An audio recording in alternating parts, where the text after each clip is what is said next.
thing, the beam, if you've seen that, like watching the Olympics or whatever. So I was practicing like walking on the beam, and there's one point when I was like trying to do this like kind of move, and I slipped. It's not laughing. And my foot just went straight through to the other side. So my parents were really pleased. The news was so bad. So I was trying to do like, did you ever do like crab as a child, where you like?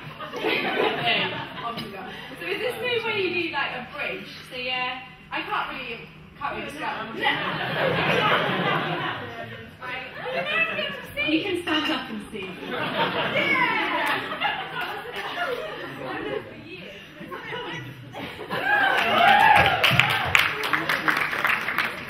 It's been like that, but meant to be a lot stranger. And you can do like a kick over. So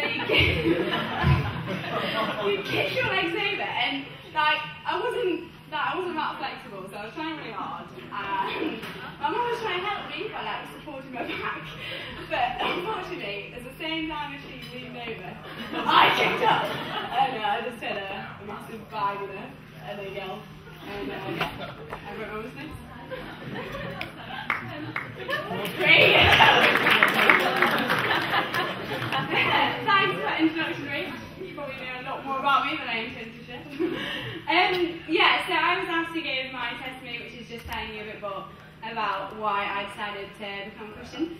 So there's kind of like three main moments, which I would say that were quite significant in my journey to knowing Jesus.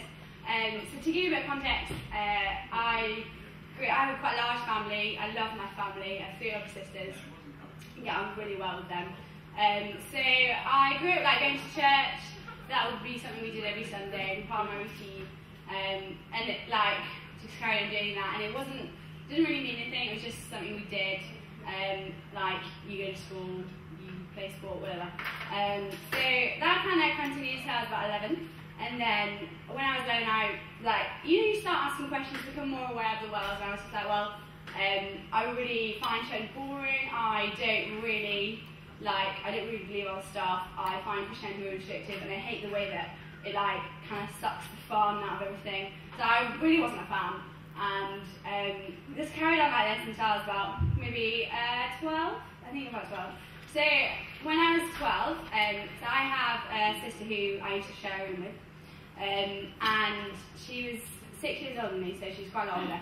And she went to college and kind of like stereotypical, like off the rails kind of thing. So she got really into drugs and drinking and slept around quite a lot. And like we had a really hard relationship. We used to like fight all the time because we shared a room as well, so you're always in that each other's space. And like it was really hard, and it was really difficult. She like argued all the time with my parents, and it was just really horrible.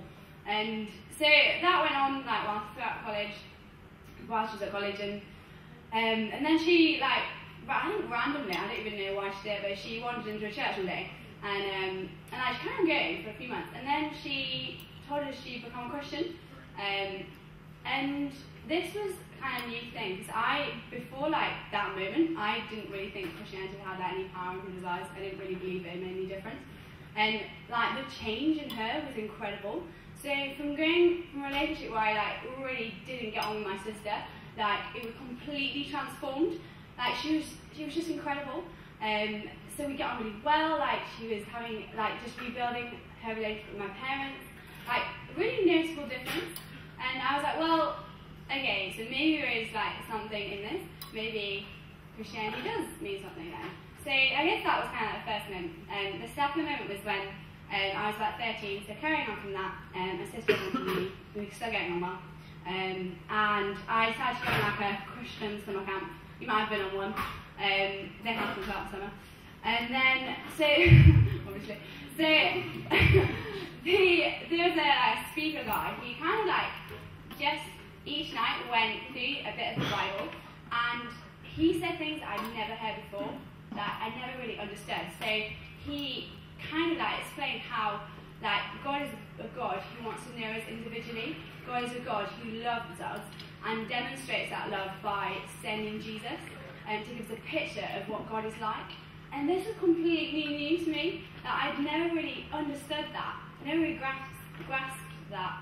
And he also he painted a picture where showing us that how perfect God is, and that was a moment when I really just took time to look at myself.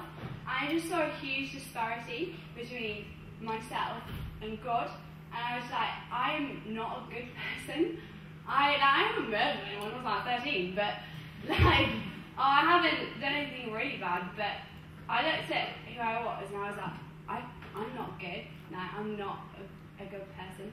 And he explained really clearly that the promises that God gives us, he promises in the Bible that we can know him personally, but we have to deal with all this bad stuff.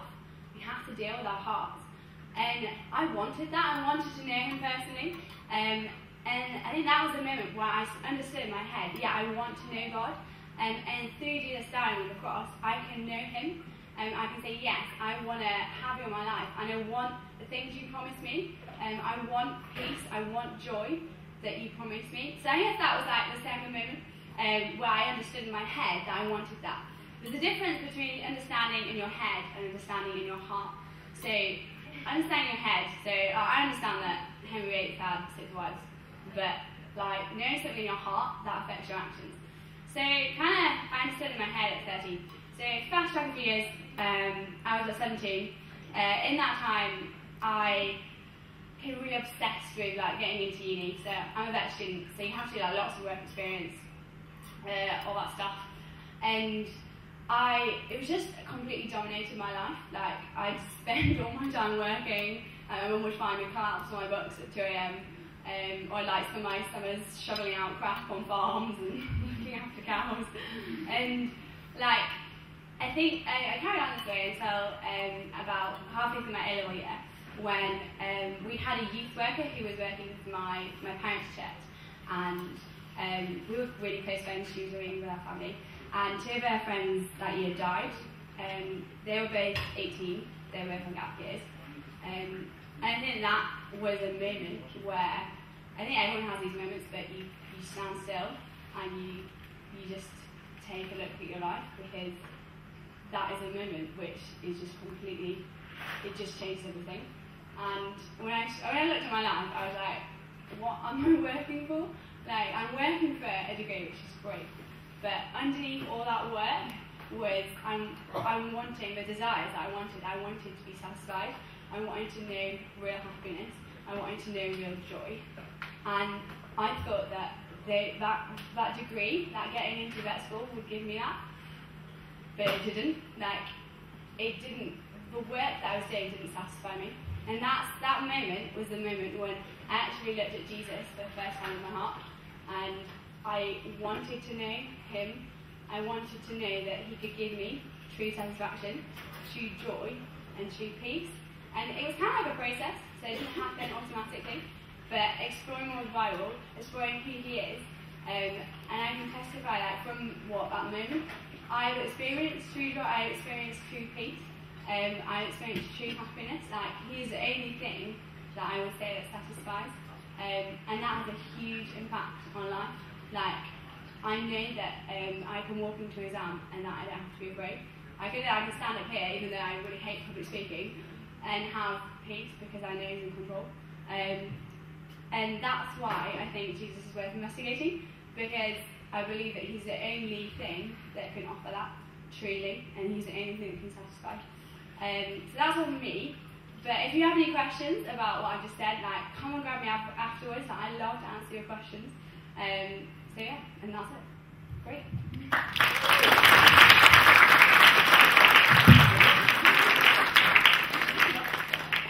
Cool, thanks Rach. Toby, if you'd like to come up. This is Toby, everyone.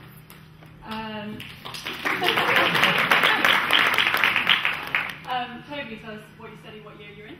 I'm a second year chemist.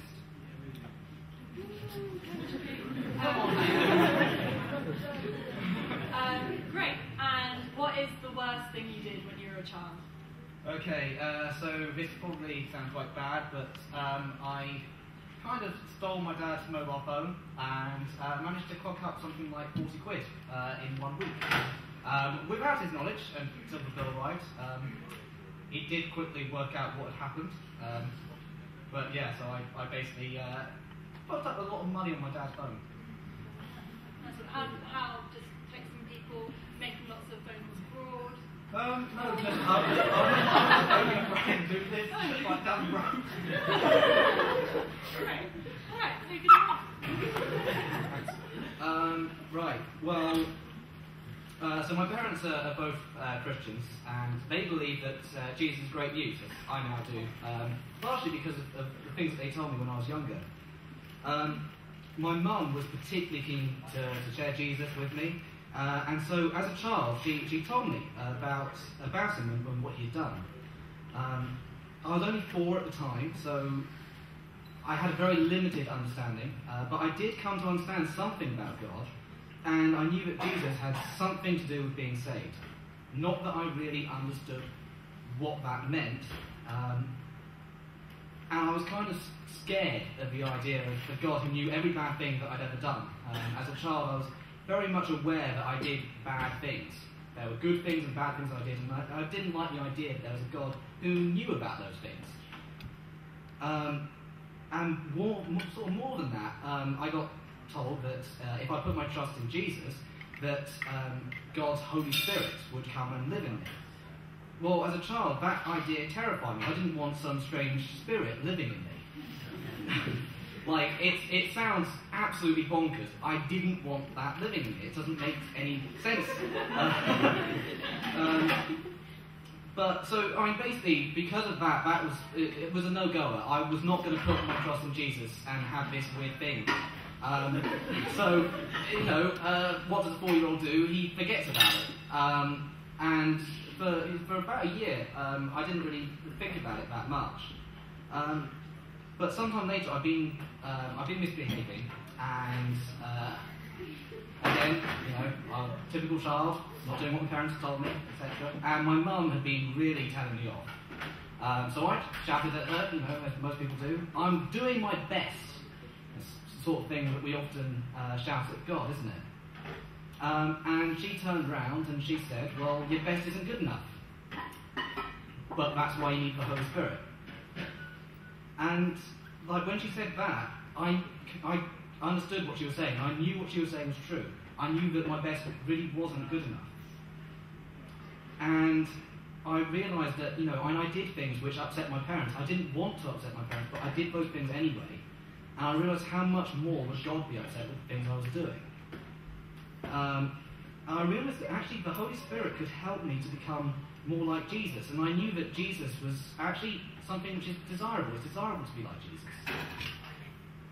And I realised what it was that Jesus was saving me from. He was actually saving me from myself.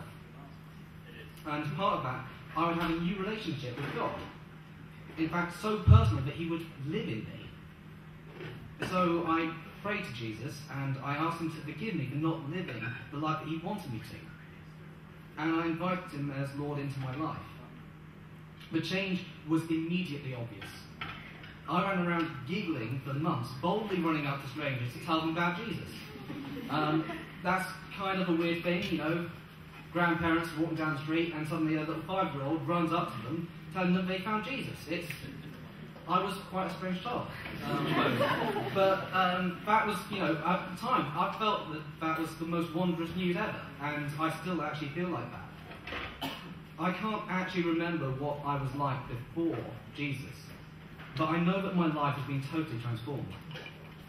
I no longer live in guilt and shame, and because I've been forgiven, I'm better able to forgive.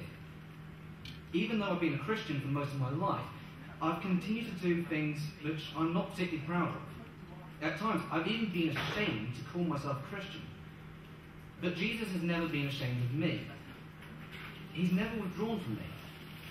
Time and time again, he's struck me with just how much he loves me. Even now, I know that I don't fully comprehend just how much he does love me, nor can I really understand why.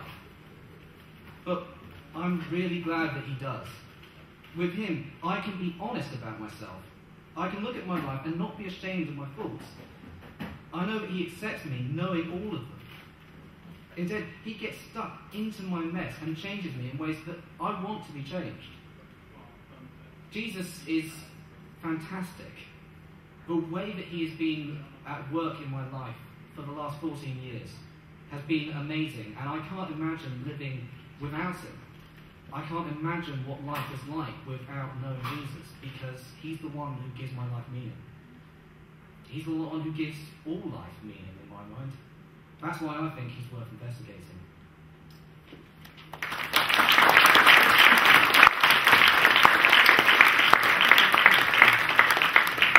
Great, thanks, Toby. So if one of those stories that you've just heard, if you kind of think, yeah, I can really relate to that, or it's just, you can think of so many more questions, please go and ask Toby or Rach, come and ask me, Glen, who's going to speak, your friend who brought you here. Just really don't go away with those questions, because we'd really love to answer them for you. Don't know where seconds are at the moment. No one's catching my eye. How much longer, guys? 5 minutes. 5 minutes. Chat amongst yourselves, I'll be back. In my soul. I'm really not a great film. My soul. Sing my soul. Sing my soul. Sing my soul. Sing my soul. Sing my soul. Come on, my soul. Come on, my soul. Let down the walls and sing my soul. Come on, my soul. Come on, my soul. Let down the walls and sing my soul. Raise your voices. Come on, my soul. What I want to do is just talk to you about the most famous story that Jesus ever told. It's from this book. This is Luke's Gospel. If you don't already have one of these, this is our gift to you. Please take it and go and read. Page 6 of here, there is a great story, and it's the most famous story Jesus ever told for a reason. And essentially, it's just a little experiment in kind of come dine with me. It's basically Jesus' story of come dine with me. Have we seen Come Dine With Me? Yeah, it's one of those shows that if you've seen one show, you've seen absolutely every other show. It's that kind of, a bit like, yeah, like every Gok 1 show. Like, you ever see one Gok 1 show, and you've seen them all. You know, he discovers a woman who happens to have an hourglass figure. That's step 1. Step 2, he discovers a belt. Okay? Hey presto! An entire hour of television, and that's the rest of your life. Or every episode of Don't Tell a Bride. Have we seen this show? Don't Tell a Bride? Isn't every episode the woman like tries on the dress? It's horrible, he doesn't even know me, it's awful. Oh, it's actually quite... Isn't that every episode of that show? Anyway, Come Dine With Me is exactly the same. You throw a bunch of people around the dinner table and you discover who they are around the dinner table. And the genius of the program is that you shove very different people around the dinner table. So you've got the straight-laced accountant sitting next to the wild child rock chick, right? And when that happens, sparks fly. Okay, that's kind of what happens with Come Dine With Me. And this is a story that's all about that, really.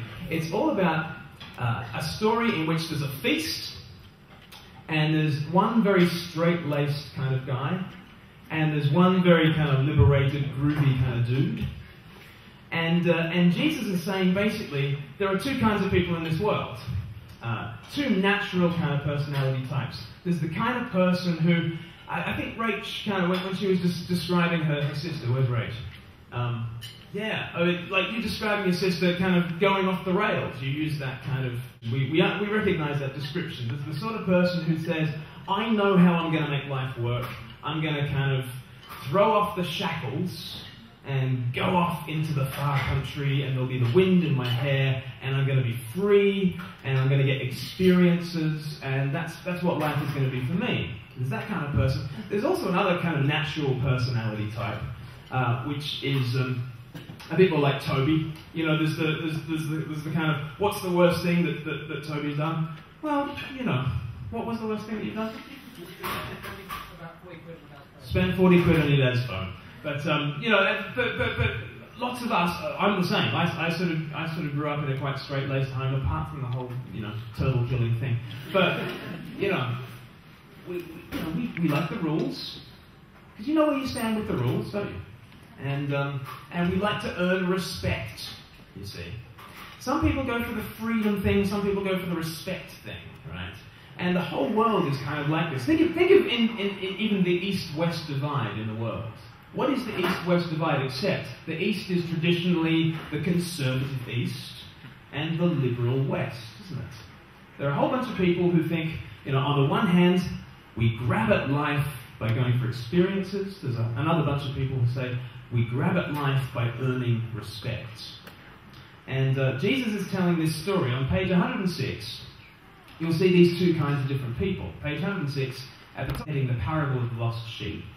Jesus is there with some people, and it says, now the tax collectors and sinners were all gathering round to hear Jesus, but the Pharisees and the teachers of the law muttered, this man welcomes sinners and eats with them. Okay, so you got Jesus and two different kinds of people. The first kind of person, tax collectors and sinners. Now, when we hear tax collectors, we just think inland revenue, but we're meant to think absolute scumbags, right? And maybe that is what you're thinking with inland revenue, but no, even worse than that, okay? These are the guys, they're collaborators with the Roman army, they're stealing far too much from their own people and giving it to the hated Romans. And the sinners, they're just the notorious people, they're the rule breakers, and they don't care who knows about it. Okay, so that's on one side, the sinners. And then on the other side, verse 2, there are these Pharisees and teachers of the law. Pharisee is a word that just means one who keeps himself separate. In the university, called the separate, would be too popular, do you think? The ones who keep themselves separate. These are the holier-than-thou, with flowing robes and all that. And so Jesus is telling a story, and there are two kinds of people around this kind of dinner table. There are the rule breakers, and there are the rule makers. And in the middle, there's Jesus. And he is this kind of third kind of human being. He's not a rule breaker, he's not a rule maker. He is the Son of God. He's this free guy. And he invites people into a feast. He's always describing heaven as like a feast. And he invites everyone in the world, but it tends to be that the sinners, the rule breakers, are the ones that receive the feast. And so the rule makers, they are really upset about it. They say, this man welcomes sinners and eats with them, and they mutter about it. So what does Jesus do about it? He tells a story. The story is very famous, and it begins down in verse 11. So towards the bottom of the page, under the title, The Parable of the Lost Son, here is the story that Jesus tells. Jesus continues, there's a man who had two sons, and all of a sudden, we know who the two characters are going to be, don't we? The two characters are going to be the rule breaker and the rule maker.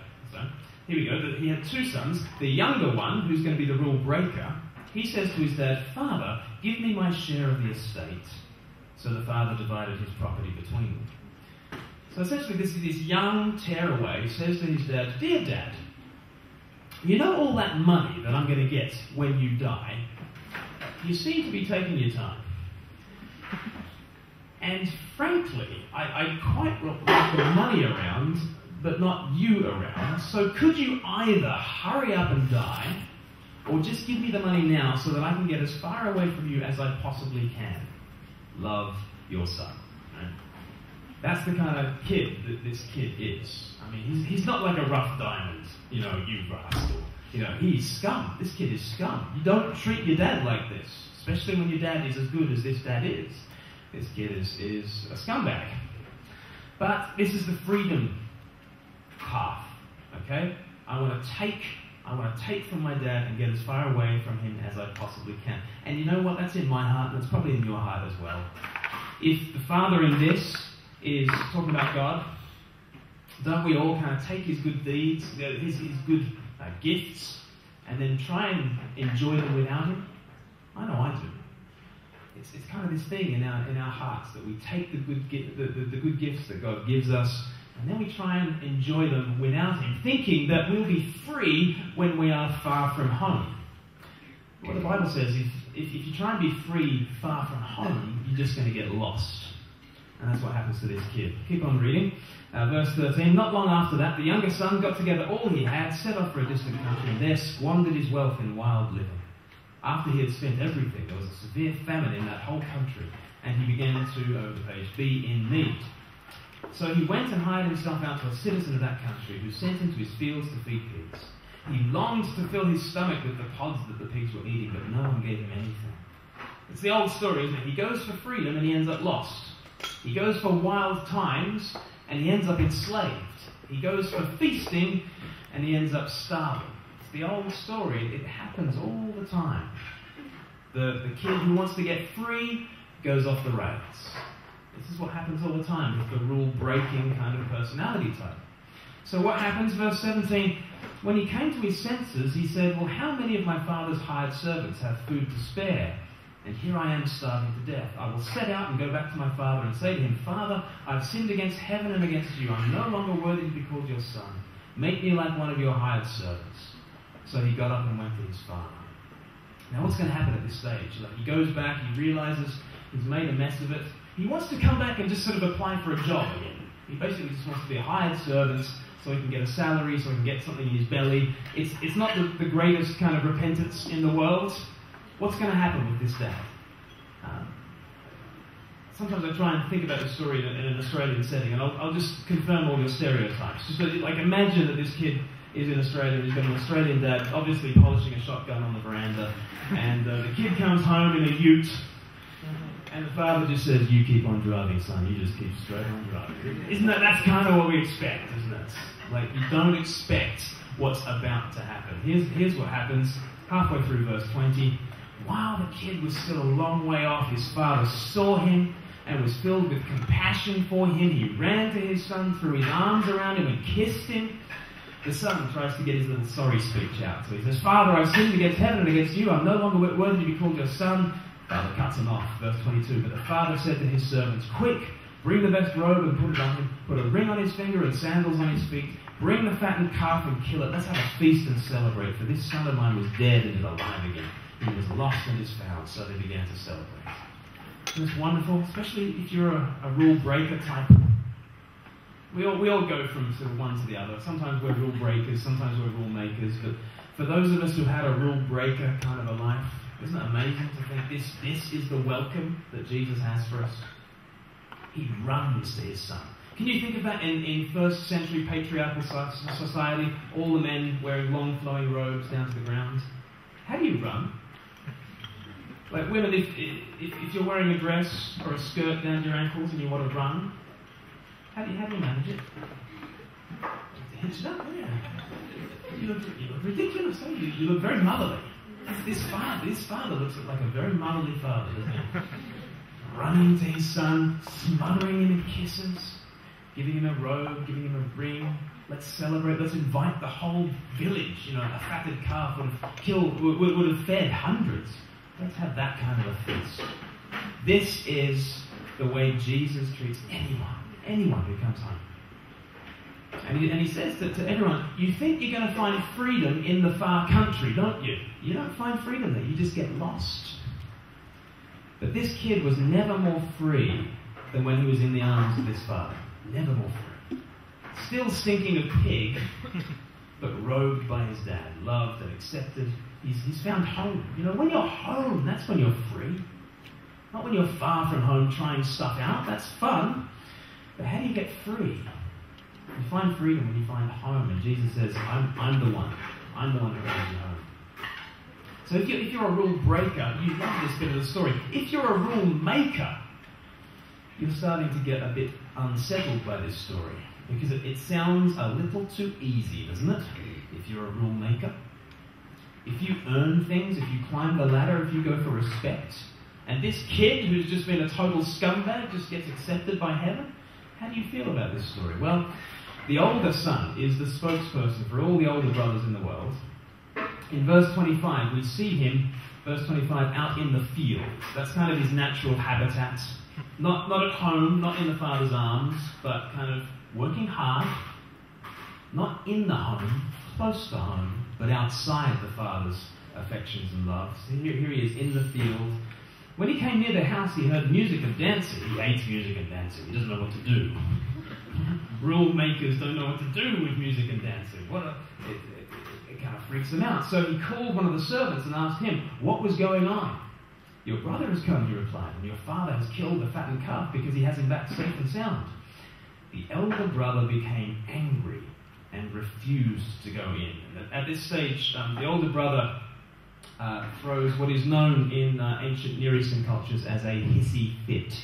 I think that's the technical term.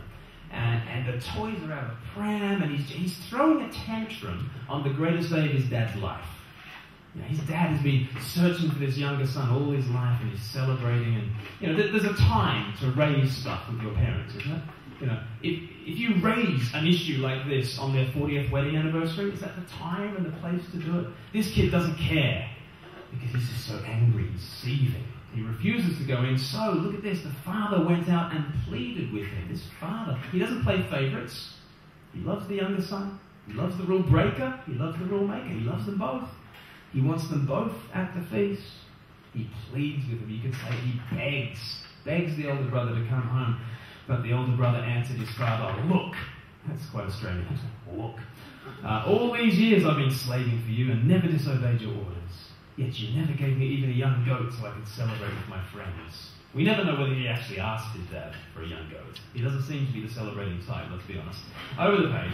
But when this son of yours who has squandered your property with prostitutes comes home, you kill the fattened calf for him. You see, this kid, he was an older brother, but he'd kind of become a slave. And he thought of himself as a slave. He'd rather be a good slave than a beloved son. And that's the real problem with the elder brother types in the world, with the rule makers in the world. Are you more of a rule maker? That's kind of like me. I'm more like a rule maker. My big problem is I'd rather be a good slave who earns it with God, and instead God wants me to be a little child who simply receives his love. And so this father, he says with two words, he just gets to the heart of it. He just says, my son, my daughter. Don't slave. Slaves aren't children, and children don't slave. Be my child. Be my son. You're always with me. Everything I have is yours. But we had to celebrate and be glad because this brother of yours was dead and is alive again. He was lost and is found. And this story ends. It's scandalous, isn't it? This story ends with the older brother, the good kid, outside the feast. And the bad kid is inside the feast.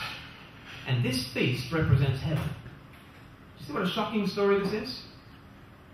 Jesus says there's two kids, the bad kid and the good kid. The bad kid ends up outside heaven. The good kid ends up inside heaven.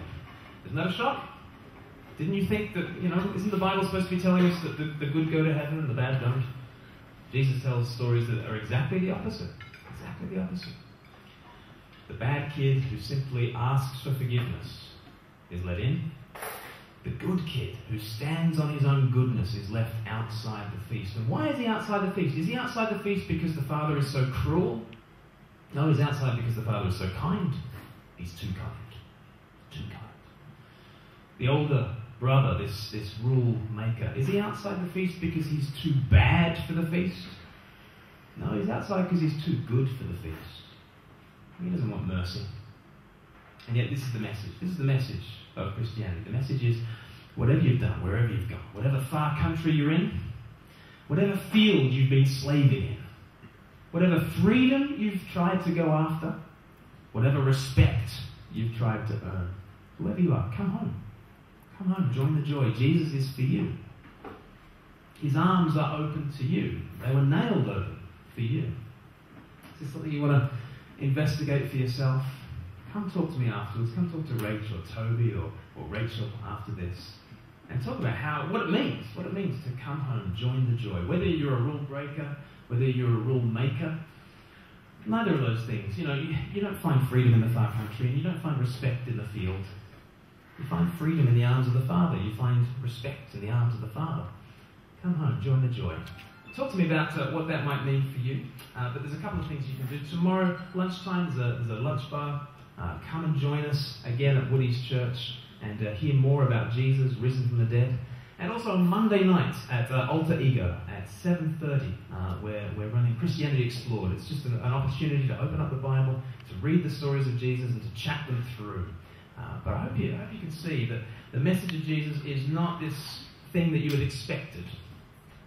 Allow Jesus to surprise you. Take this home, keep reading, and try and pursue these opportunities to discover more about Christ.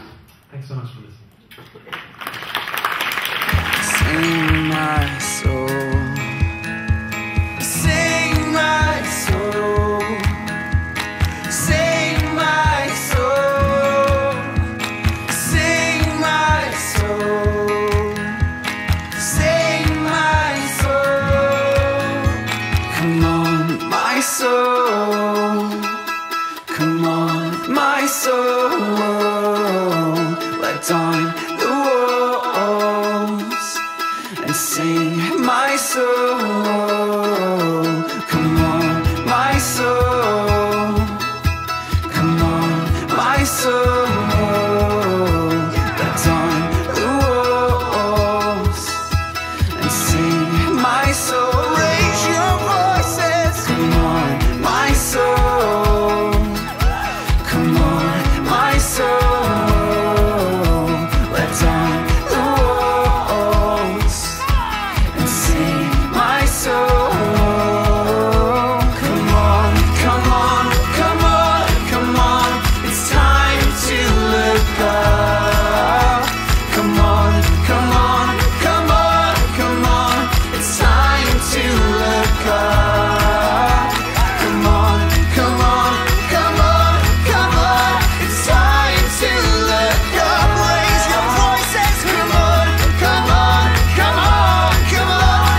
It's time to look up. Come on, my soul. Yeah, come on, my soul. Come on, my soul. Let's join the walls and sing my soul. Come on, my soul. Come on, my soul. Let's join the walls and sing my soul. Sing my soul. Sing my soul. Sing my soul. Sing my soul. Come on and sing my soul. Sing my soul. Sing my soul. Sing my soul.